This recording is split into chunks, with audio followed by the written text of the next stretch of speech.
Scoring 95 plus English is not about studying 10 hours a day, it's about smart preparation. So in this video, I'll be telling you how I scored 95 plus in my English class 10th board exams. I'll share exact strategies that I used for unseen passage, grammar, literature and answer writing. So let's begin with the video. So at first, let's begin with literature section. So in literature section, you need to read each and every chapter at least 5 times. Now I'm not talking about 5 times only like एक बारी, 5 times through out the year. कोई भी आपका test, कोई भी आपका exam, कुछ भी हो, आपको पूरा चैप्टर दोबारा से पढ़ना है.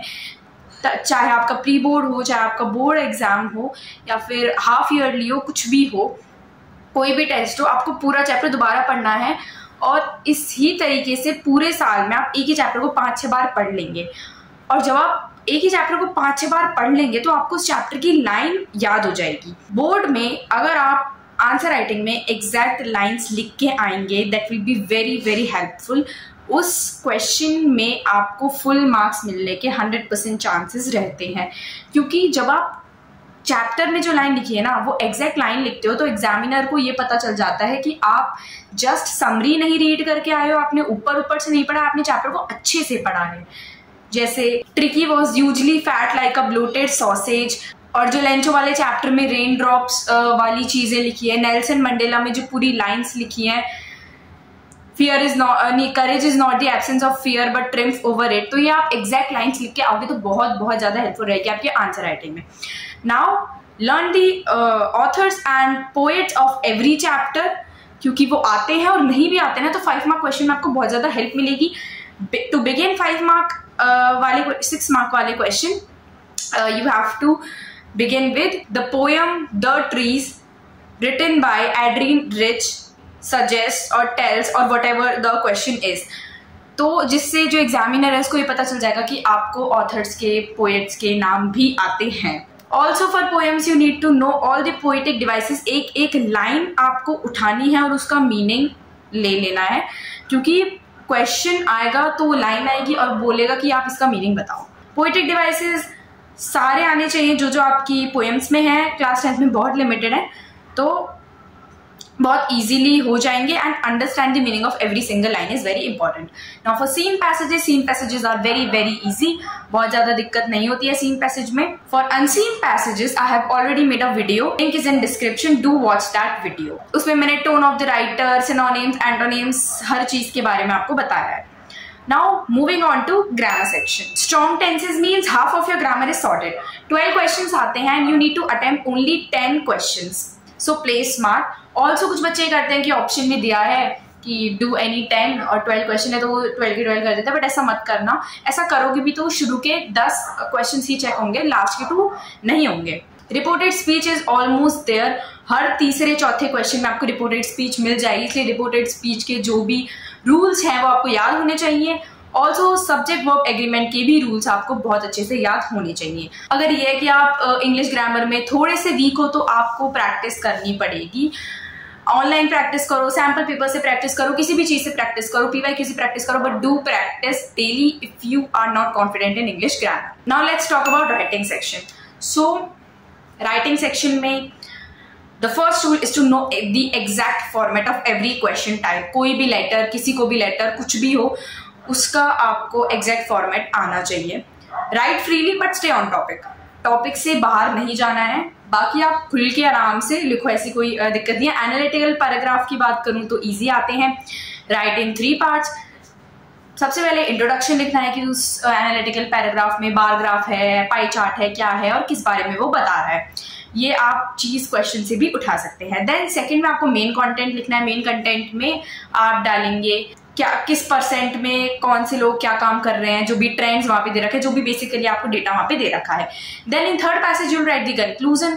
कंक्लूजन में आप लिखेंगे कि मैक्सिमम पार्टिसिपेशन यहाँ पे किसका है, मिनिमम पार्टिसिपेशन यहाँ पे किसका है, या फिर मैक्सिमम लोगों ने क्या किया है, क्या नहीं किया है. Basically keep it to 1 page only. बहुत ज्यादा बड़ा आपको नहीं लिखना है.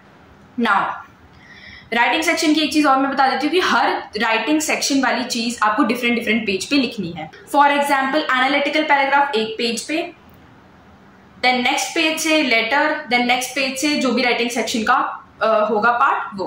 Let's take an example. अगर आपसे बोला जाए कि आप स्टेशनरी का ऑर्डर आपको देना है, तो आप सिंपल आइटम्स लिखिए और उनकी क्वांटिटी लिखिए, like 50 notebooks, 20 pens, 10 rulers etcetera. और आप उसको एज अ वो बनाए, जैसे अपन सामान की लिस्ट नहीं बनाते कि 1 आइटम पर लाइन, कि यहाँ पे नोटबुक्स -50, पेन्स -20, रूलर्स -10, तो ऐसे आपको बना देना है। तो ये आपका पूरा एक पेज में हो जाएगा और पूरा एक पेज में ही लिखना है, ज्यादा एक्सीड नहीं करना है और कम भी नहीं लिखना है। आप सैंपल लेटर्स देख सकते हैं ऑनलाइन या फिर आपके टीचर्स ने आपको बताए होंगे, वहां से आप आइडियाज ले सकते हैं। Also if you are weak in writing section, जो practice 1 question daily for 10 days, तो जिससे आपको बहुत ईजिली हो जाएगा, राइटिंग सेक्शन में कॉन्फिडेंस आ जाएगा। फॉर समवन जो राइटिंग सेक्शन में ऑलरेडी अच्छा है, तो बहुत ज्यादा जरूरत आपको प्रैक्टिस करने की है नहीं, लेकिन प्री बोर्ड के टाइम, एग्जाम्स के टाइम प्रैक्टिस कर लेना, ठीक है, don't take any risk. Now literature answer writing की बात करते हैं, तो ये तो मैंने आपको बता दिया कि यूज एग्जैक्ट लाइन्स जो बुक में लिखी है, ठीक है। अब वैल्यू बेस्ड क्वेश्चंस में आते हैं, compare between 2 characters. For example आ गया कि compare between Valli and Amanda, तो आप उसको किस तरीके से करेंगे, क्योंकि इस टाइप के क्वेश्चन में थोड़ा सा कंफ्यूजन रहता है, तो मैं बता देती हूँ। फॉर एग्जाम्पल वल्ली और अमांडा का आया, तो वल्ली की आपने स्टोरी पढ़ी, it is the last chapter. Valli आप जब चैप्टर पढ़ेंगे, you will get to know she was confident, she was independent and she faces reality. और अगर आप अमांडा की बात करेंगे, तो she is somewhat delusional, she wants to escape from reality.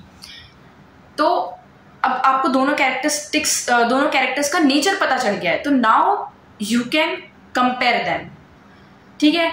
और ग्रामेटिकल मिस्टेक्स की बात करूं तो बहुत कम करना, इवन कोशिश करना कि मत ही करना। कुछ भी अगर आप लिख रहे हो उसमें आपको डाउट हो तो मत ही लिखना, ठीक है। Focus on punctuation marks also, कहाँ पे वर्ड कैपिटल आएगा, कहाँ पे स्मॉल आएगा, फुल स्टॉप कहाँ लगाना है, ये सारी चीज़ों पे भी ध्यान रखना। अंडरलाइन, बुक की जो लाइन्स आप लिखते हो आंसर में, उसको अंडरलाइन करना है, और वोकैबुलरी जो आपने अपनी यूज़ किया उसको अंडरलाइन करना है। मेन चीज़ों को अंडरलाइन कर लेना है, बहुत सारी चीज़ें नहीं करनी है, बट मेन चीज़ों को कर लेना है, पेंसिल से करना है। हैंड राइटिंग को बहुत साफ सुथरा रखना है, आंसर शीट आपकी बहुत साफ लगनी चाहिए। Also practice PYQ, sample papers and everything basically, क्योंकि practice makes a man perfect. So PYQs और सैम्पल पेपर्स के लिए भी मैंने एक वीडियो बना रखी है, उसमें I have told which sample papers I have used for English and from where you can do past 5 years और 10 years PYQ। 5 years के करना, 10 years के मत करना, क्योंकि पैटर्न चेंज हो गया है, सिलेबस चेंज हो गया, काफी सारी चीज चेंज हो गई है, तो 5 years के ही आप PYQs करना। आई हैव टोल्ड कहाँ से करने and everything in one of my video, link is in description. Now time management is very important. English के एग्जाम्स में ऐसा हो जाता है कि टाइम मैनेजमेंट नहीं हो पाता है, तो ये चीज़ ध्यान रहे कि don't get stuck on one answer.